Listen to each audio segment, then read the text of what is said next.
is Suzie Adams, and we're interviewing Mrs. Hamm from the Perkins Senior Citizen Home.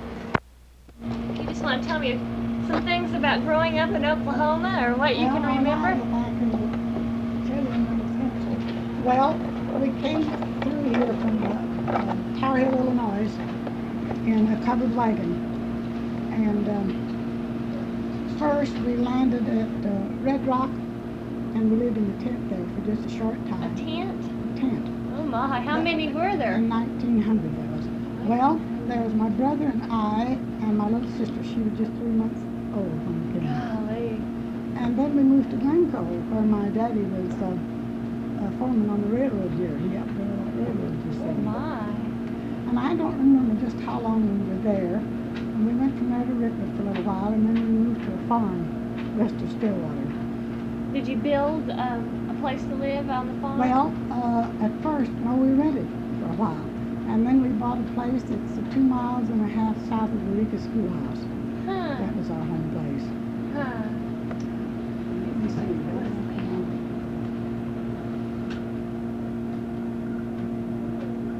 Well, I started to school at Fairplains. They called it Cow Creek. It's the first schoolhouse west. You know, Stillwater. I think they still use it there for a community service. And you know where Cottonwood is, don't you? Where they had, well, that's one right east of there. Let's see. Can't find it. Well, tell me about coming over in the covered wagon. Well, I was young. I don't remember coming out here. I'd hear them tell things, but the first I remember was when I was at Glencoe, you know. Oh, uh-huh. And it took us 6 weeks. My grandpa and Grandma Lee, they had their own wagon, and we had ours. And then Uncle George Lee and Aunt Dolly, they were just newlyweds. And they were with Grandpa and Grandma and Uncle John. Wait, I'm going to turn this off. I want to make sure I can hear you real good on this. So you moved to Glencoe. Glencoe, like that, you know. Oh, Glencoe's a little town right south of here. Oh, I see. There's not much there now, but when we came here, there used to be a post office and a grocery store. Huh. So it's pretty much settled when you got here. What is it? It was pretty much settled?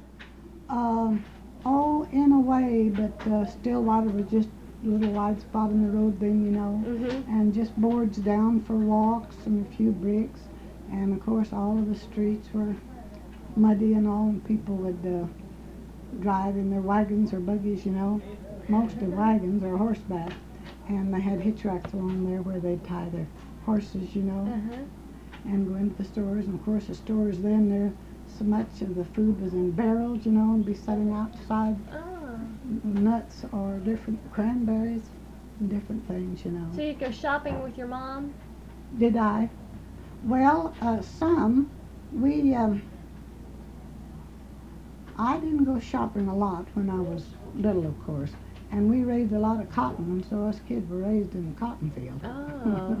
I started picking cotton when I was 8 years old. Oh my. Let me see your fingers. They're calloused from quilting now, you see. I bet. And so you went to school? At Fairplains. Mm-hmm.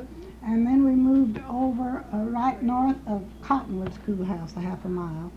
And my first teacher over there was Will Belial. There's some of his family around here now. Wow. You may know some of them. I don't know if I do or not, Lyle. There's one of them, I think, still on the police force, and I can't think of his name now. So when did you start to school? How old? Well, I started at Ripley. I was 5 years old. Mm-hmm. And then, of course, I went all the time out. You went every year? Yeah. Mm-hmm. And then we went to Eureka. That was the second consolidated school. And I helped compose a song there, but I don't have it all now. My sister may have it. And they just had the 9th grade when they started, you know. And so we finished the 9th grade, and then I think there was 6 of us that wanted to teach. So Professor Malone then was a professor there. And so he made just a special effort for us, sort of a research, you know, or a repeat of what we'd done.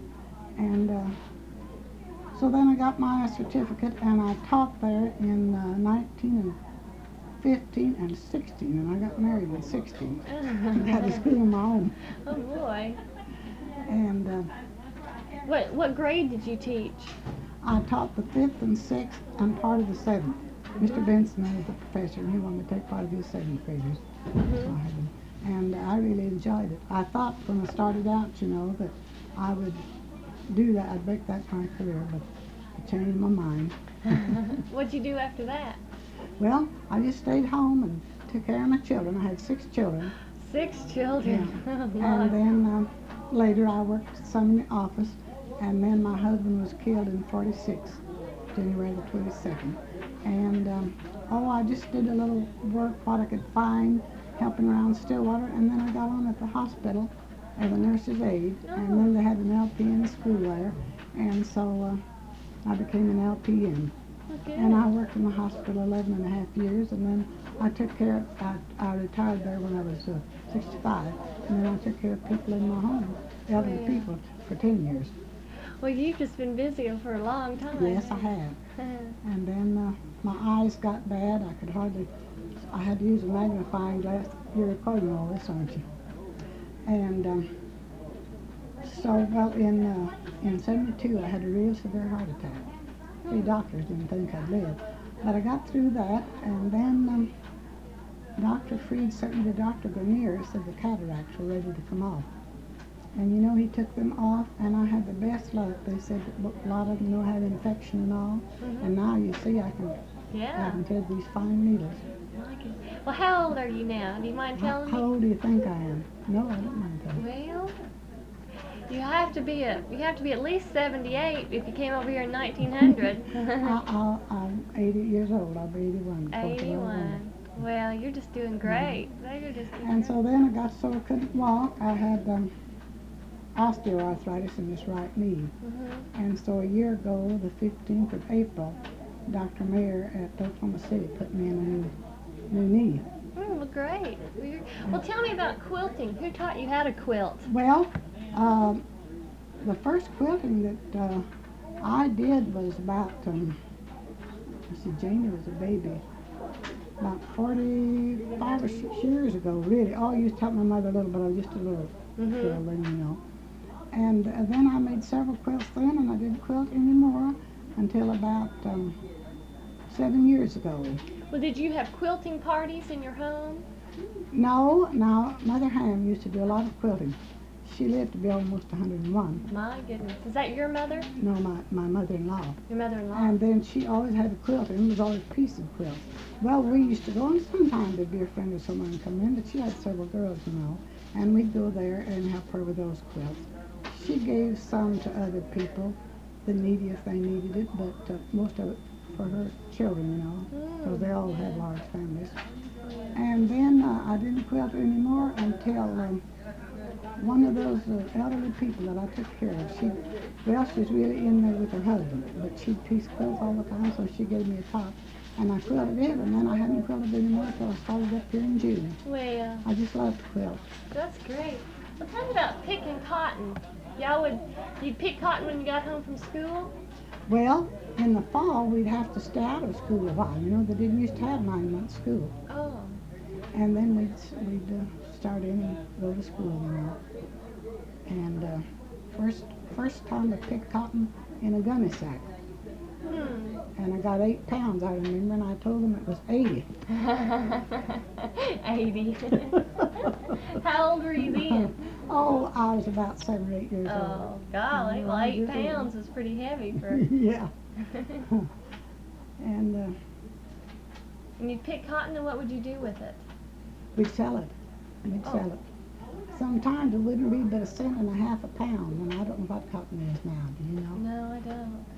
1.5 cents, that doesn't sound like very much. But that was our living, you know. That bought our clothes and our food. We never did keep a lot of cows. We kept some, you know, to have milk butter for our own use. But people didn't used to have all these dairies like they do now, you know. Yeah. What did your daddy do? He was a farmer. A farmer. How many, did you have like a quarter section of land? Or? Yes, we had a quarter section of land right south of the Eureka Schoolhouse, almost 2.5 miles south. There's no buildings there now. They just turned that into a pasture. Oh, I see. Did your mom make your clothes out of that cotton? No, no, they didn't do. I guess maybe years ago, you know, they used to spin their yarn and all of that, but no, we didn't do You anything didn't like do that. that. Well, that's interesting. That's interesting. What can you remember something maybe that your mom taught you, like cooking or? What Yes, did she taught us how to cook and how to wash and iron and mend and all of that. Did know. you make your soap? Yes, we used to make soap. How do you make that? Well, we used lye. We get these cans of lye, you know, and water, and you mix certain, and your grease, you know. Sometimes we just usually use the crackers after we'd render the lard, you know. Oh, uh-huh. And oh yes, I made a lot of soap after I was married, you know, and it's pretty white clothes. You know, we didn't used to have these automatic machines in those days, you know. And then my sister and I were married the 21st of January in 1916, and I was teaching that year, and I set up and made our clothes by lamplight, My goodness. and we cooked our own wedding dinner. You did? Yeah. Well, did you have it in the home? Yes, married in the home. So she has 6 children. She lost her oldest daughter, and I had 6. She lives in Stillwater now. I don't know. Well, can you remember when the university was just getting started? Yes. Yes, I can remember. Oh, there was Old Central, and what was the second building? There wasn't much there then. Hmm. It was very, very small. So you've seen it grow. Yes, I have. And I get thinking back how Stillwater was, you know, and well, then when I moved in from the farm after my husband was killed, my place was 721 East 6th out there, you know, right across from Rose's Restaurant. Yeah. Well, when I moved there 30 years ago, you see that house wasn't even modern that I bought. My brother found a place for me and he bought one. And there was just electricity and they had to carry water. There's a pump next door on each side, you know. And we had gas. And so then I built on the house and made it modern, and they finally put the sewer through there. And now you can see of all the business and buildings there is out there now. You see. See, I wasn't even in the city limits. Golly. Well, speaking about not being modern, when you were growing up, you probably didn't have any of that stuff, did you? What would you get up when the sun came up and go to bed? Oh, we'd get up before the sun came up. When we were busy, you know, we'd get up early. And the place where we lived, that is after I was married and had my family, was at the 5 Mile Corner, you know, it's that 2-story house there. Oh, uh-huh. We lived there 15 years. Well, We yeah. didn't own our own place after I was married. Well, one time we did in Stillwater, we bought a place, and my husband wanted to go to the farm, so we traded our interest there on some stock and things out on the farm. Went back to farming, so we stayed there then until after he was killed, and I moved back to Stillwater. Yeah. Well, Miss Hamm, tell me about when you were picking cotton. I just don't know any of this stuff. Did you go out would you get a bucket to take a bath in, or? No, we had cotton sacks, you know. Oh. You had to pull them on. You get can't even think what they call it. It's this heavy material, cotton sacking, you know. And then you'd sew a strap over the shoulder, and it would be here so that this would come out here like a pocket, you know. And you'd put it in there, you know, and you pick it and put it in there. Take you all day? Well, the most I ever picked, I think, was about 300 pounds. God, how long did that take you?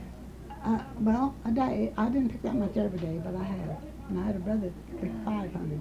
And of course, there's several of us children, and so we could we could pick 1,500 pounds, you know, in a day and a half. And my dad would take that to the cotton gin, you know. Where was that, the cotton gin? Here in Stillwater. Oh. I don't think he ever. They had one in Guthrie, and they used to have one down here, but I think my daddy always, as far as I can remember, we just always sold at Stillwater. Did you ever go with him? Well, I have, but not very much. Yeah. We just usually go along, you know, and we'd stay and work. Oh, gosh. And then we'd have to thin cotton. Have you ever seen somebody thinning cotton? Not thinning it. Well, we'd have to take the hoe and we'd thin it. It'll come up real thick, the way just like sewing it, you know, done with planter. And then you cut it all out just one or two stalks about this far apart. Yeah. And then of course we had to go out there and keep the crabgrass mostly and weeds out of that and keep it clean, you know, while Golly. it was cultivated. Just your family would do work on it? Did you ever have friends come help you? Or? No, they all had so much to do with it for Themselves. themselves. Oh, gosh. And we never did, I can't ever remember my daddy hiring anyone to pick cotton because there were several of us kids, you know, and we could pick it. And we never did raise much cotton after I was married but 1 year, and that was a bumping crop. I think it was 11 cents a pound then. And so my husband hired some help. Yeah. But we never did raise very much cotton after we were married. Well, what You don't see much cotton here now, but you used to see it everywhere, you know. What about, what y'all do for fun? You didn't work all the time, did you? Well, I'll tell you what, it was my job to do. It seemed like, and I've often thought now, and I wonder, I guess they didn't get bored because it seemed the neighbors would visit in the evening, you know. Maybe you just look up the road and here comes somebody in a lumber wagon coming in for the evening meal, you know. Well, we'd get out the bacon and whatever we had and fix them up a meal, and then after we got through eating and the dishes washed, it was always my job, seemed like to play the old organ and we'd sing. Oh, boy. I knew a lot of songs, you know, and then they'd gather around. My daddy and mother could both sing, and my sisters and brothers gather around the organ and sing and visit. Sometimes we'd play Mother Goose or checkers or something. We weren't allowed to play pitch in those days, you know. And then we'd have what they call socials. The kids would go, you know, What? and play games, you know, like fruit basket upset or something like that. Tell me about that. I'm not sure what that is. Well, I may have forgotten. How is it? They sit down, the girls sit down, and the boys get behind them. I believe this would go. And they drink at some girl, and they jump up and go over there, you know, and then somebody take their place. Oh, I see. And sometimes we'd have make taffy and have a taffy pulling, you know. Well, how fun. How do you make taffy? Well, I never did make a lot of it. Well, they take syrup and sugar and water, you know, and cook it and then pull it, you know. Oh, It's real good.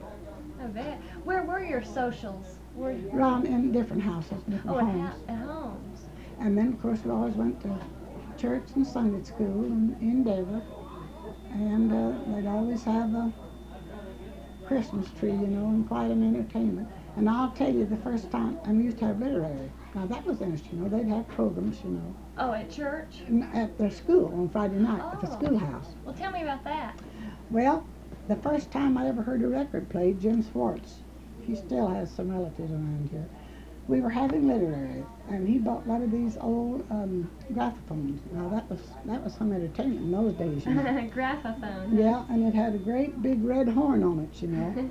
And these long, have you seen these long cylinder records? They're about this long, and they're about that big around. And they go in this way instead of what they play nowadays. They went in like that. Yeah, and he played Preacher and the Bear. There was one I know. And of course, when they'd have a fair, we'd go to the fair, you know. And once in a while, there'd be a carnival come along. Oh, wow. They just didn't have the entertainment they do now, and I guess people wouldn't have had money if they had it, you know. Yeah. But we had good times. We didn't know anything different. Sure. You know? Well, sure. Well, now, where would you go to church? How far was your church? Well, when they had them in schoolhouses a lot, you know. Oh, no, I didn't know that. When I went to Fair Plains, why, and they usually wouldn't have a regular preacher, but Grandma Lyle used to come sometimes and preach, and Mr. Snyder that lived there in the district sometimes would preach. And then when we went to Cottonwood, they had Sunday school up there and church. They wouldn't have church regularly, but whenever they could, you know, they would. And same way up here now at Payne Center, after I was married, you know, we all went up there to Sunday school. So they just usually have them around in the country in the schoolhouses because they didn't have churches. Yeah. Then, you know. Well, growing up, was there Indians around this area? Like tribes of Indians? Well, up at Pawnee, but of course in the horse and buggy days, we didn't get around very far away, you know. So But you didn't ever have any problems, or? No, No. Not at all. I was talking to one man that told me he can remember when some outlaws came up to their house, and Oh. that they didn't know they were outlaws until after they had spent the night, and then they heard later on that the Red Rock bank had been robbed. Oh, well, you know, there used to be some outlaws right out here by Enid, you know, that's where they used to hide. I mean, Ingalls. Well, I Just didn't know right that. closer. And I've heard a legend about Ingalls. Tell me that Yeah, again. it's just a little town. Well, I never did live there, but what was their names? I did the Doolin boys? Is that where Is they that were? it? Or the Daltons? Or I think so. golly. Well, I'm not sure about So that. what happened out there? Well, and Horse Thief Canyon right down here on the Cimarron they talk about where people used to steal horses, you know, and they'd keep them down in that place. Now, I never was down in there, but it's right close here. Well, so that was going on when you were growing up around here, huh? Yes, we just hear about it, you know, but you didn't get all the news like you do nowadays, you know, not so much. How would you hear about someone? Well, we'd get some newspapers and then people would talk, you know, that was pretty close, Yeah. close by. Yeah. Huh. Well, do you remember anything about Ingalls? What is the legend down there? Well, I never did live there, Mhm. but I know that's where some of the outlaws hid out. Do you know Pistol Pete? Do you know who he is? Well, and all yeah, that? but tell me about it. I don't know about the real Pistol Pete. Well, I knew him. You did? We had him in the hospital and he had surgery there, and my kids came here to school, you know, and a lot of these people that I'd hear of them, you know, Mhm. like Mae Vassar's here, you know, our kids went to school together and all, but I hadn't met them. I just moved out and it'd be 5 years next month. Mhm. And for a while I couldn't get out, you know, on account of my eyes and my knee and Yeah. all that. But his old home is here in Stillwater. Golly. Huh. And he wore long braids, I remember that, you know. God. He was part Indian, I don't know how much. Might have been a full blood. And he still has a daughter, I guess she lives in Stillwater now. Ethel Rice, I think her last name is Rice now. She's been married more than once. Well, huh. He was kind of a legendary character, wasn't Yeah, he? they wanted him. He could have been in the movies, I didn't but know he that. wouldn't go. And Leonard Fullwider was a friend of ours. They used to have a farm out here. He was a good musician. He sang and he played the guitar. Mhm. And they built now on the old Fullwider farm, you know, one of these new additions and all. And so they wanted him to put him in the movies, but he wouldn't go. And Leonard would have gone and played and sung with him, you know. Yeah. Yeah, he was quite a guy. And he just became famous. It seemed like just before he passed away, and since more you didn't hear so much about him, you know. But you know, he was a marshal or a sheriff for so long, you know. Mhm. Mhm. Well, you know, you mentioned your organ. Did you bring the organ from Illinois, or did you buy No, it? my daddy bought that at a sale. We hadn't been here very long. I guess maybe about 3 years. Mhm. And that's what we used to use at Sunday school, church too, you know. It was organ. We didn't have pianos then, you know. Yeah. They still make pretty music. How did you learn how to play the organ? Well, my mother had an old book. I just sort of picked it out and got the hang of it, you know. Do you still play? I don't know. I don't have any practice on. Oh, I can play some, but I don't try. But I used to play for Sunday school and church. And my sister plays real well. Clara Hester, have you ever met her? No, I haven't. They live out in the farm. And she has a son and a daughter. They're both fine musicians. And my sister has composed, I think it's 34 gospel songs and wrote the music to them. My. And one of them was published, the Old Rugged Cross, but it's not the Old Rugged Cross that we usually sing, you know. Yeah. And it's real pretty. Oh, I'd like to hear it. That's nice. She's Well, it probably didn't cost your daddy as much as it cost him now to buy an organ. No, I don't remember what he paid for it, but no, it didn't cost very much then. Well, tell me about your house. What did it look like, or when you were growing up? Oh, well, the home that we bought, it was a school lease, and it just had two large rooms then, and then My daddy built on a bedroom, and then later, he built on 4 rooms on the front of that. And, Now, go ahead. I'm sorry. well, that was just about it. But there's nothing there now. They moved it all off. Moved it all. Now, when you were building your house, would neighbors come help? Did y'all remember helping people build their houses? No, my daddy hired it done. I guess maybe some of them did, but he hired it done, I remember. Yeah. And you just kept picking cotton, huh? Yeah, we just kept picking cotton. Well, do you remember when the Dust Bowl came through?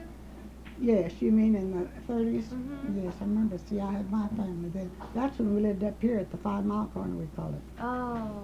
And yes, I remember. And I always did a lot of canning. Sometimes I tried to can about 1,000 quarts of vegetables and fruit. God. And we canned some meat too, you know, and sausage and so forth. And that year it turned so dry I never got a pint of anything. My goodness. But we had several turkeys, and of course we still had a family at home, you know, a lot of responsibility.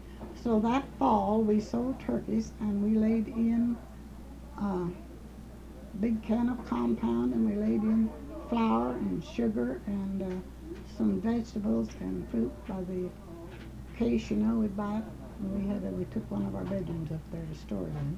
So we got along very well by having the turkeys to sell, but those were hard times for people. Nobody hardly had any money, you know. Yeah. But then we had our parties. I had a lot of parties. Sometimes I'd have as high as 65. My I had goodness. quite a lot of room there in that house, you know. And so we'd make, sometime in the summer, a lot of the time, we'd have homemade ice cream and cake or cookies. And then in the winter, why, I'd usually make hot chocolate Oh, yeah. and serve cake or cookies, you know, to the kids when they'd come. And they had a lot of fun, you know, Sure. because they didn't know we didn't have all these other things. Well, to do. sure. They'd go to picture shows sometimes, you know, but we always enjoyed. And out there, a lot of times, just whole families would go, you know, and the older folks would visit, you know. Maybe the kids would get out in the yard and play Well, and come in and eat. picture shows. Can you remember the first one you went to? I never did go to very many picture shows. It was after I was married. Really? And the best one that I can ever, well, when my first children were little, they had what they call stock companies, and they would perform on the stage, you know. Oh. Oh, I enjoyed them. They traveled? Yeah, there's a group that traveled, Uh-huh. and one time I know it was, what was the name of that?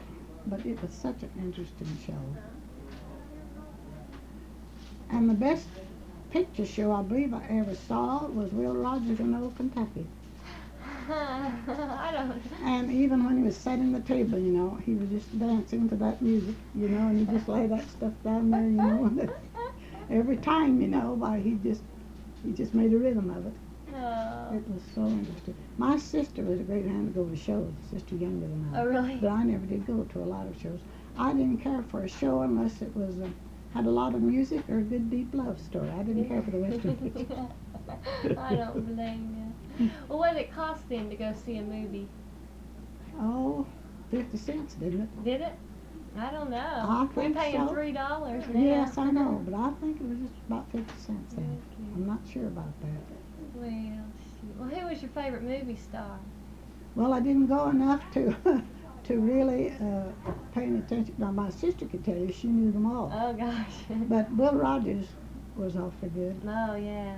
And of Oh, course, yeah. Clark Gable, you know. He had a few love stories, didn't he? Yeah.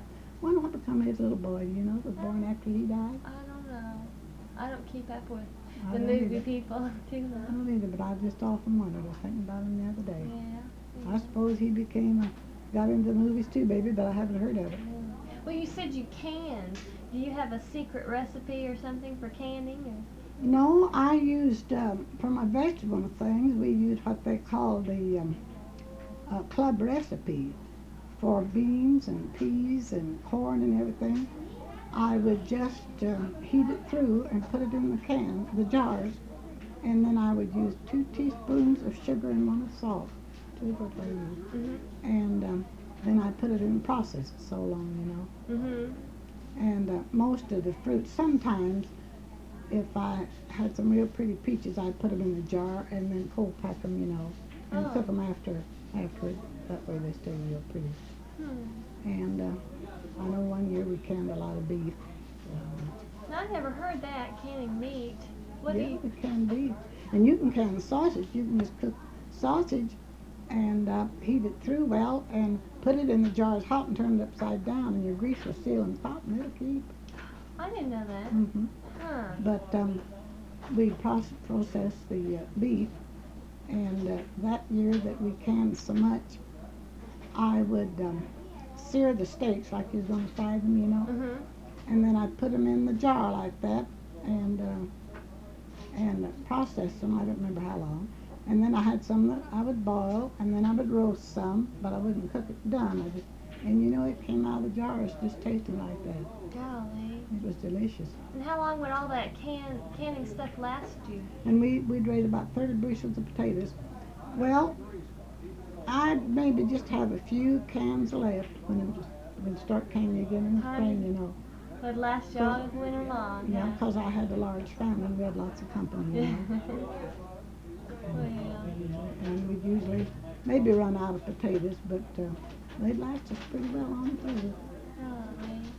Well, speaking about cooking, what'd your mom cook on?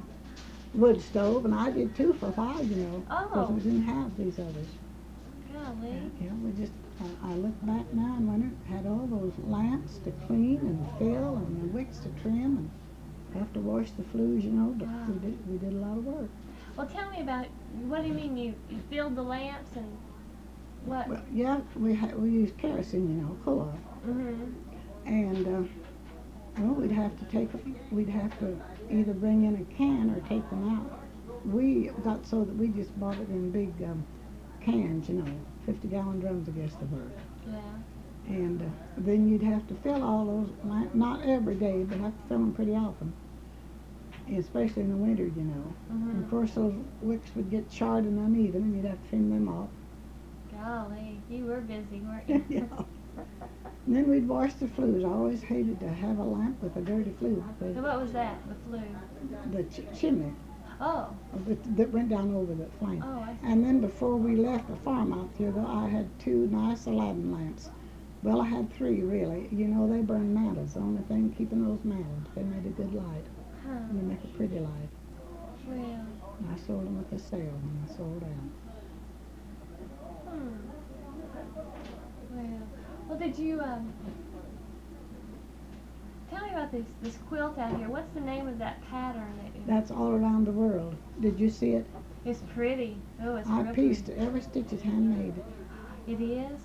Oh, God. I pieced it when these girls helped me quilt it. And that, it's the size. I measured it by the bottom bedspread that I have on my guest room. And then I got to keep from having to piece the lining, I got a perma-press king-size sheet. Oh. And that's what the lining is, Well, yeah. So What's your favorite pattern? Oh, I just don't know. We made some mighty pretty ones. I really think that is. That is. That's a really pretty one. I made the one like that for my daughter who lives in Oregon. And she liked it so well. And then I made a couple of, first I started making them. When her first grandbaby came, I made her one so she could have it on a baby bed when it come home. And then I made her daughter one too for a baby bed. And one of them I made out of their scraps. Their dressing things they had, Oh, gosh. And so they treasured that. And so then I made her a large one like this, but it didn't have as much polyester in it. I didn't have as much material in it. That's been several years back. But this is nearly all polyester, and it will wear out in polyester batting. Yeah. We're going to write it off Monday night, 9 o'clock. Are you? You want a chance on it? Have you bought a chance No, on I it? haven't. I'll have to buy one. Oh, we'll be glad. Okay.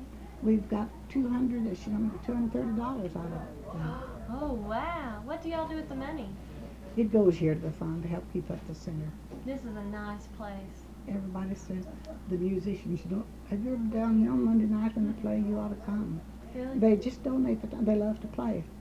Do you know Don Pickett has a ballroom up here? He's one of them. Well, Daryl Haston, Clint Easter, a bunch of boys that likes to play. And we have some women too to play and sing. We have good times here. One time we had 100 and, I believe, 160. well, But these boys that get around play said we had the nicest center they found. They've been to Bristol and Fairfax, all around, you know, and played. And people here, they're a real friendly bunch. And I go to Glencoe on Friday night with some friends. I play up there, you know, too. Not just to sing, but some of these sing, and then some from Glencoe, you know, to play. And they serve tea and coffee. They have a kitty if you want to donate something. And we do too, but here we serve coffee and tea and cake and cookies free. We donate the stuff, you know. yeah. And musicians and anybody in the crowd that wants to eat, you know, can come up there. And they enjoy that. Well, You know. that's nice. How'd you meet your husband, Miss Ham? Well, I lived in old Royal Prairie District. That's where we started the school after we moved up there on the place that my daddy bought. Oh, where did I meet him first? I guess probably at Sunday school or at a party. I don't just remember for sure. Where was he from? Well, they lived out by Marina. That's where their old home place was. No, where? By Marina, there used to be a town there. There's nothing there now. But there used to be a post office and a grocery store and a few people there, just a little place. You know. And so they moved up there. And that's the way that I met him. Good he is. Well, did he have did they have cotton crop too, or? Yeah, they raised cotton too. Nearly everybody did then. Oh. If they had any children, help pick it. Yeah. Oh, really? So you met him there, and then y'all got married. Oh yeah, that's nice. What did he do? He was a farmer.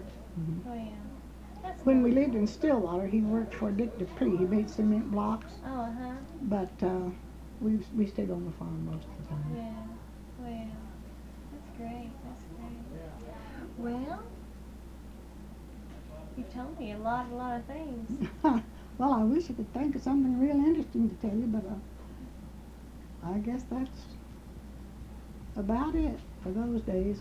Well, you know, what doesn't sound interesting to you is very interesting to me. I didn't know anything about canning or Oh, I cotton see. growing, or I have found speaking to older people that a lot of the things that they just think every day about, I think is very, very interesting. Yes, I know. Well, that's good. Are you married or are you? No, I'll graduate from OSU in July. Oh, Yeah. well, this month? This month. Well, End of this month. good for you. Then I'm going to graduate school. And what are you majoring in? Speech pathology. So I'm going to go down to the Health Science Center in Oklahoma City Oh, to get well, my that sounds like master's. it'd be interesting. It is interesting. I enjoy it. I enjoy speaking to you today. Thank you. Well, I just enjoyed being with you. You're very sweet. Well, thank you, Mrs. Hamm. Protection clause. What happens when you apply strict scrutiny?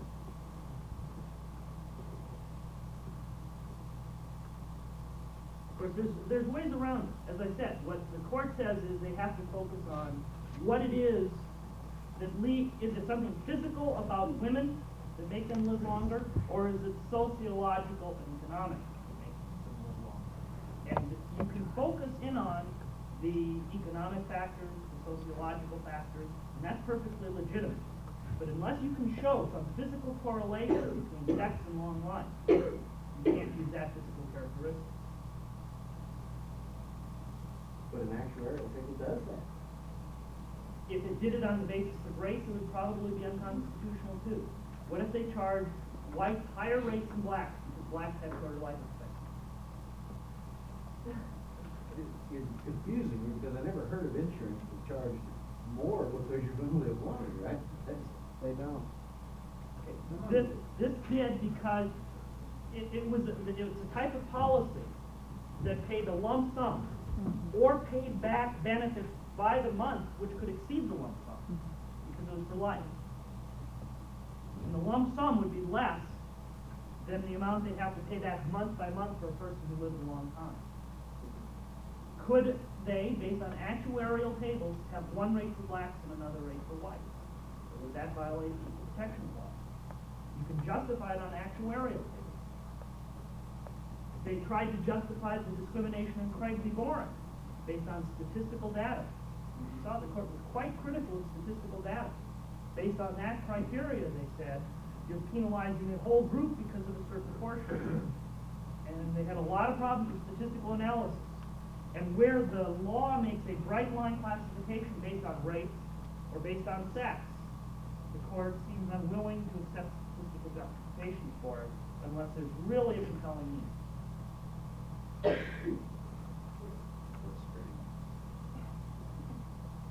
That would go to car insurance, too. For people under 25.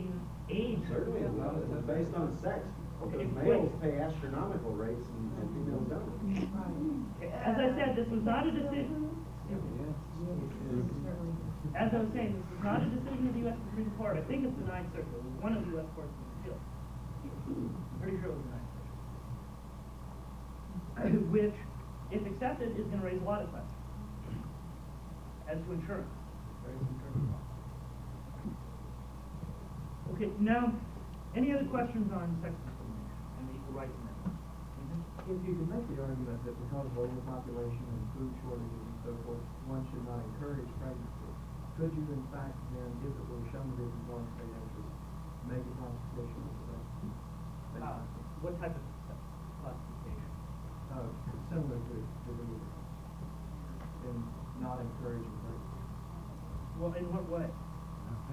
Not giving benefits to pregnancy. Why overbroad? There's certainly better and more effective means to deny pregnancy benefits to everyone. There's other better ways to do it. Such as? Well, there are. How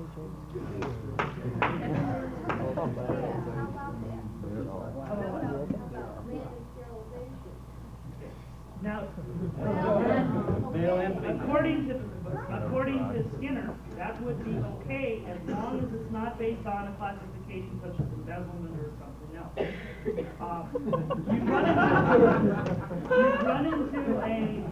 You run into a due process clause when you're dealing with involuntary sterilization.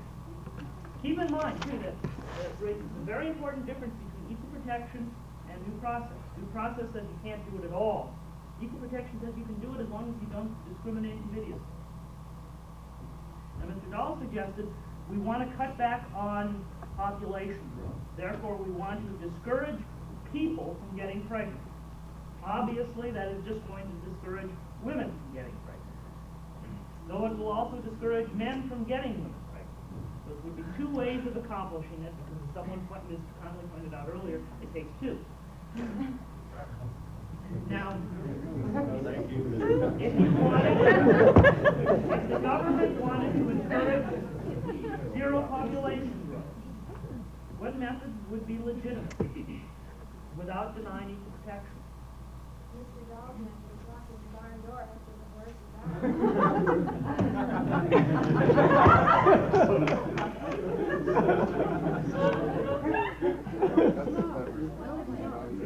Assuming, eliminating for a moment the problem of accidental pregnancy, isn't it rational to assume that a person who cannot afford to have a family won't be able to afford getting pregnant without the disability insurance? Therefore, will be deterred from getting pregnant. Why not? Never happened yet. Dahl lines up beautifully if you'll pay your pregnancy benefit in the form of a free abortion.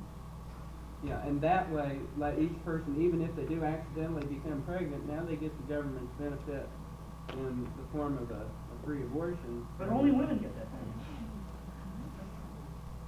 Well, it lines up exactly to this problem, to the theoretical problem of limited population. So obviously, population growth can only come from people getting pregnant, and they don't come from anybody else. And hence, it would line up.